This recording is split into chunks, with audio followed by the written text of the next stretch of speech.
Bonjour et bienvenue sur la chaîne YouTube des éditions Inkata pour une nouvelle vidéo en coulisses et je vais vous présenter les nouveautés du 20 août. Avant tout, je m'excuse car il n'y a pas eu de vidéo sur le dernier office des nouveautés de juillet, c'est-à-dire sur Ce qu'il n'est pas tome 4, Autour d'elle tome 2 et En proie au silence 3. C'est vrai que j'avais beaucoup de boulot, je me suis laissé déborder et du coup j'ai pas trouvé le temps de tourner une vidéo pour vous présenter ces nouveautés. J'ai hésité à les présenter au début de cette vidéo là, mais je me suis dit que ça ferait peut-être beaucoup et c'est vrai que les titres ils ont maintenant un mois de vie en librairie et peut-être que c'est un peu hors sujet. En tout cas j'avais peur de faire des vidéos trop longues. N'hésitez pas à me dire si ça vous intéresse quand même que j'essaye de tourner cette vidéo en retard pour vous présenter ces trois titres là et peut-être aussi vous donner des petits secrets en coulisses et de fabrication du coup des trois nouveautés de fin juillet. Et en conséquence, si je trouve l'énergie, j'essaierai de tourner cette vidéo là. Je vous avoue que je ne sais pas combien de temps je vais réussir à trouver des choses intéressantes à dire sur tous les tomes, sur toutes les nouveautés, à tous les offices. Ça fait beaucoup de boulot, c'est une grosse logistique et puis mine de rien, quand il y a des séries qui sont un petit peu longues, peut-être qu'au bout d'un moment je vais radoter et je ne trouverai plus rien à dire. L'objectif de ces vidéos à la base, c'est pas de vous parler de l'histoire, c'est pas de vous présenter les tomes, mais c'est plutôt d'essayer de parler un peu de la vie d'éditeur et de comment on travaille sur les ouvrages. Donc je ne sais pas si j'aurai toujours des choses à dire. En tout cas, sur cet office du 20 août, j'ai plein de choses à dire. On a décidé de reprendre nos nouveautés voilà, au 20 août. Après la trêve estivale, normalement l'été, voilà, il n'y a pas de sortie. Là, avec la crise sanitaire, on a pu sortir des mangas une semaine en plus en juillet. C'est vrai qu'il y a des éditeurs qui ont commencé à publier des ouvrages avant le 15 août. Nous, voilà, pour faire une pause, pour aérer un petit peu et laisser le temps aux ouvrages aussi de trouver du public en librairie, on a préféré attendre après le 15 août pour proposer des nouveautés. Et la première nouveauté dont je vais vous parler, c'est Nos cœurs évanescents tome 3 qui était à l'origine prévu pour le mois de juillet. Je suis désolé pour ce report là, voilà, ça arrive, ce sont les aléas de la vie d'éditeur. Sur ce manga là, qu'est-ce que je vais pouvoir vous dire? Alors c'est une chose que je n'ai pas évoquée avec vous sur le tome d'avant, le tome 2, mais il y a un truc que j'aime beaucoup dans cette série-là, c'est les pages de fin en fait. Vous savez, c'est très courant les mangas où il y a des pages de pub, d'annonces, le prochain tome sortira en telle date, et en général ce que font les éditeurs japonais, et on reprend les pages telles quelles, c'est qu'ils reprennent des cases, des extraits des tomes d'après, puisque au moment de la publication du manga au format relié, il y a plusieurs chapitres après qui sont déjà pré-publiés dans les magazines, et du coup à partir de ces chapitres en pré-publication, ils créent les pages de pub à la fin. C'est pas le cas pour Nos cœurs évanescents, et en fait les pages d'annonce qu'il y a à la fin, c'est des pages avec des illustrations noir et blanc inédites et je trouve ça absolument magnifique parce que Yuki Kamatani fait partie des artistes qui a une capacité de composition et de mise en scène que je trouve vraiment époustouflante, et à chaque fois ces illustrations d'annonces du tome d'avant, je trouve qu'elles sont vraiment magnifiques et rien que pour ça, je vais pas dire c'est un artbook, mais voilà, rien que pour le plaisir des yeux, plutôt qu'avoir des cases extraites du tome d'après qui des fois en plus peuvent spoiler le lecteur en avance, et je préfère largement avoir une illustration comme ça inédite par l'artiste qui est à l'origine du manga. Sur ce tome là, autre petite chose que je voulais vous évoquer, on voit beaucoup le personnage de Vladimir et l'histoire elle se passe au Japon, mais nous les mangas on les met en français. Il y a un petit peu un aspect international dans ce manga là et les personnages ne parlent pas forcément toujours la même langue. Alors si on est un petit peu pointu, dans la charte typo, quand il y a un mot qui n'est pas passé dans la langue française, qui n'est pas dans le dictionnaire, on est censé le mettre en italique. L'histoire se déroule au Japon, on a des personnages qui parlent en japonais mais qu'on traduit en français, donc forcément le français on le met pas en italique, et là on a Vladimir qui arrive et qui par moment il va parler en russe, et puis par moment il va aussi parler en japonais, il va dire des mots en japonais. Donc là il y a eu une petite question sur comment on gère les passages où Vladimir parle en japonais, ou parle en japonais plutôt, utilise des mots japonais. Il y a 2-3 endroits où on a dû faire des petits arrangements justement sur ces choix là, et donc il reste du japonais en lettres occidentales du coup dans certains passages de ce manga là, notamment au début où on a Vladimir qui dit domo arigato, et puis là on a mis une astérisque pour signifier ce que ça voulait dire, et dans aussi les images il y a du texte qui est écrit en lettres occidentales, vous voyez marqué ici, je ne savais pas si vous arrivez à lire, il y a marqué Wo Shinkansen. Bon c'est le genre de choses qu'on a laissé, et c'est marrant, voilà, cet aspect international. Il y a aussi un moment où du coup il parle en russe, c'est pas si bas. Bon, moi je parle pas du tout russe et je le prononce probablement très mal, mais voilà, quand on est éditeur de manga, des fois on se retrouve à devoir vérifier de la langue qui n'est pas de la langue française, de la langue russe, de la langue anglaise. Des fois dans les mangas aussi, il y a du très mauvais anglais. Est-ce que ce mauvais anglais là on le corrige ou pas? Qu'est-ce qu'on en fait? C'est des questions qu'on doit se poser en tant qu'éditeur de manga. Une curiosité ou en tout cas voilà, une rigueur de recherche pour les langues étrangères, ça peut être important pour travailler sur du manga. Et du coup, je vais faire une transition très logique avec le tome 2 de À tes côtés. J'ai pris un petit mémo parce que dans ce tome 2 de À tes côtés, il y a un truc moi qui m'a fait un peu tiquer, qui m'a fait rigoler et qui prouve bien que l'histoire se déroule au Japon et aussi qui fait un petit clin d'œil à ce que je viens d'évoquer sur Nos cœurs évanescents, le fameux aspect international et le fait de devoir se renseigner et réfléchir sur le code typo. En fait, dans ce manga-là, dans ce tome 2-là, il y a une scène où Nanoi et Hotaru, ils vont au cinéma. On constate très vite dans le manga que le film qu'ils vont voir, il est en VO sous-titré. Et c'est très commun au Japon, en fait, d'avoir des films, notamment des blockbusters américains, qui vont être en VO sous-titré, donc en anglais sous-titré japonais. Comment on gère ça dans le manga? Vous voyez là, je vais vous le montrer en japonais, tout simplement. On voit la scène, et puis dans les bulles, ils parlent en anglais. Et puis là, au début, en haut, ils parlent en anglais, il y a les sous-titres en japonais. Et ici aussi, il parle en anglais parce que c'est le film, c'est le son du film qui est écrit dans une police manuscrite. Ce qu'on a fait sur cette page-là, du coup, c'est qu'on a en fait changé les textes qui étaient écrits au début. Voilà, donc là on a mis dans notre police habituelle pour les voix informatiques et du coup on l'a passé en italique parce que c'est de la langue étrangère et on est du coup censé la passer en italique d'après le code typo, ce qui n'est pas le cas ici puisque ce n'est pas en italique. Et par contre pour celle en dessous qui est en police manuscrite, on l'a laissé tel quel. Petit détail quand même, dans nos mangas, on met point d'interrogation, point d'exclamation, c'est l'ordre qu'on met toujours dans nos mangas, alors qu'en anglais, ils mettent point d'exclamation, point d'interrogation. Donc par rapport à ce texte-là, voilà, on a inversé. C'est des micro-détails, et probablement pas grand monde va se rendre compte de ce genre de détails, mais nous, c'est le genre de choses auquel on fait attention.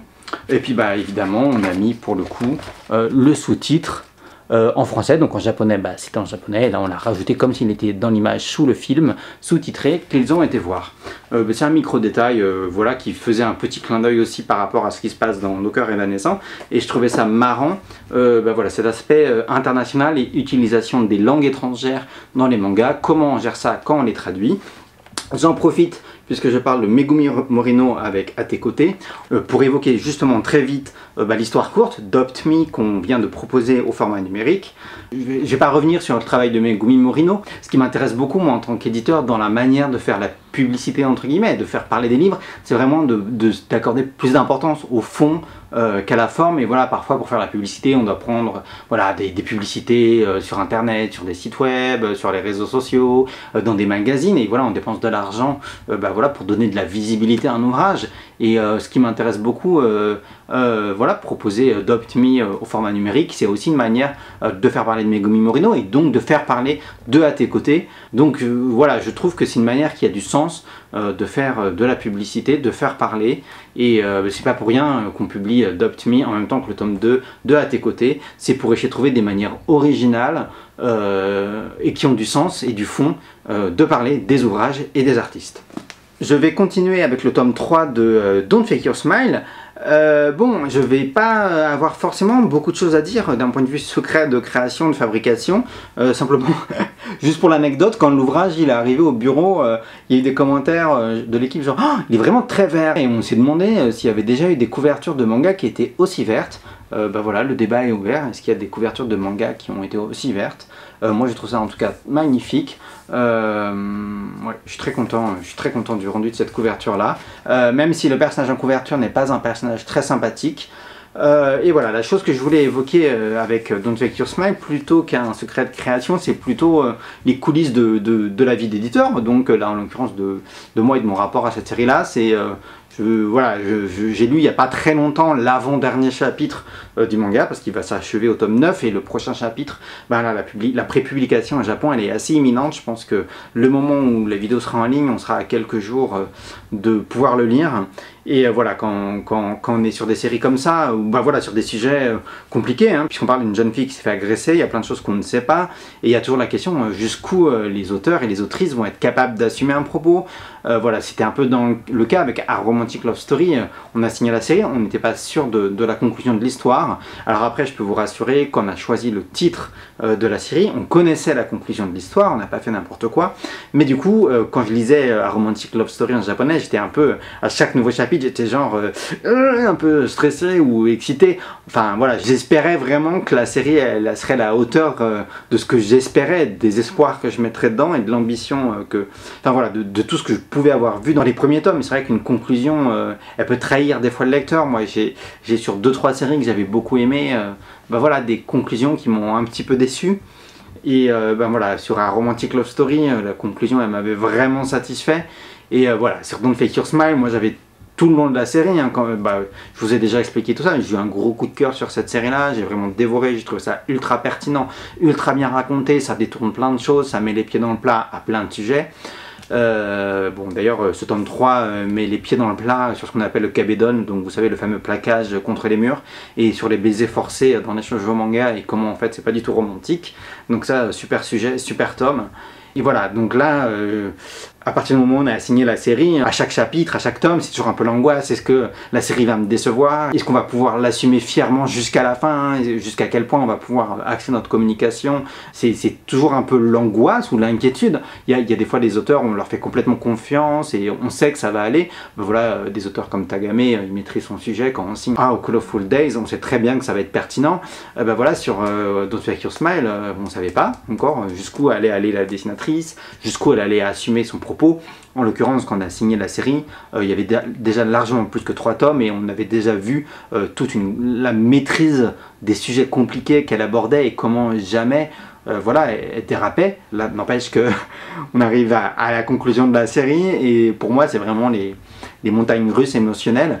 Et voilà, je vais pas vous spoiler, mais c'est vrai que l'avant-dernier chapitre, j'ai bondi par un moment en disant non, elle peut pas faire ça la dessinatrice, genre non, ça me mettait un petit peu mal à l'aise. Et en fait elle maîtrisait tellement, c'était très volontaire, c'était une fausse direction très volontaire pour faire réagir, et la manière dont elle maîtrise et la réaction des personnages.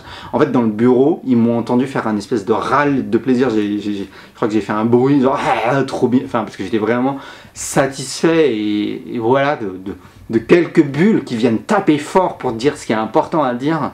Et bah voilà, il ne reste plus qu'un chapitre à lire avant la fin de la série, que je vais lire je pense quelques jours après la diffusion de cette vidéo là. Et bah voilà, maintenant là j'ai complètement confiance dans la conclusion, vu ce qui se passe dans tous les derniers chapitres, vu toute la maîtrise qu'elle a eue, Kotomi Aoki dans ce manga là, et comment elle s'est montée en puissance, et même dans les moments où elle vous a fait croire que voilà, elle allait tomber dans des espèces de facilité, bah non, c'était justement pour mieux vous prendre de revers. Et bah ouais, vraiment on est à un chapitre de la fin et bah, je tire mon chapeau à Kotomi Aoki parce que c'est une œuvre vraiment très très importante, très d'actualité et bah, qui va faire date à mon avis. Et bah voilà, on en reparlera sûrement quand j'aurai lu le dernier chapitre, et pour le coup j'aurai probablement plein de choses à dire à chaque tome de Don't Fake Your Smile. En tout cas, lisez vraiment ce manga là parce que waouh. Et puis bah, pour finir, le tome 3 de Samurai Comeback. Donc bah, on arrive à la moitié de la série, mine de rien déjà. On a lancé ça en février, c'est vrai que c'est une série assez courte puisqu'elle fait que 5 tomes. Bah voilà, avec sa couverture, hop là, toujours une création par Tom Spade Bertrand. Et voilà, par rapport à ce tome là, je vais revenir un petit peu sur la conception des couvertures, parce qu'on vous a dit que justement on avait dû voilà, créer des couvertures originales. Si vous lisez ce tome là, en fait vous allez constater que l'image de couverture qu'on a mis sur le tome 2, c'est une scène qui arrive dans le tome 3. Alors on essaye toujours justement de prendre des images qui sont assez impactantes pour être en couverture, mais en même temps pour ne pas spoiler. Voilà, je pense que la couverture du tome 2, elle ne spoilait pas vraiment le contenu du tome 3. En tout cas, normalement les japonais ne veulent pas qu'on utilise des illustrations qui ne sont pas issues du même tome pour la couverture. Là ils ont fait une exception, Shogakukan, ils ont compris pourquoi on avait fait ça. Et du coup, on a pu utiliser cette illustration issue du tome 3 en couverture du tome 2. Alors pour le coup, celle-ci, elle est aussi incluse dans le tome 3. Et pour les tomes 4 et 5, on n'a pas encore décidé des illustrations de couverture. Je profite du coup de Samurai Comeback pour vous faire un petit point en coulisses, pour parler un peu de manga au format numérique.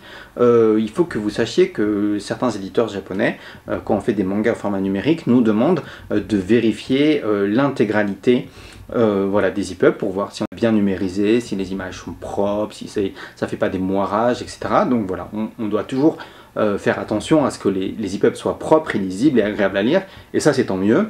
C'est vrai que sur Samurai Comeback c'est un peu compliqué parce que, comme je vous l'ai dit, on n'a pas les fichiers d'origine, on a des fichiers qui sont des fichiers scannés du livre papier, et à partir de ça, nous on fait notre livre papier, donc de scan d'un livre papier, on fait un livre papier, et à partir de ça on fait aussi nos EPUB. Et ce qui est important dans les EPUB, vous savez, c'est les doubles pages. Voilà, quand on lit le manga, je pense que... Oh là là, faut que j'essaye de pas vous spoiler. Voilà, voilà, je pense que des pages comme ça spoil pas trop, mais voilà, ces doubles pages, elles sont très importantes. Voilà, tous les lecteurs de manga savent ça. Et comment on gère ça dans les EPUB?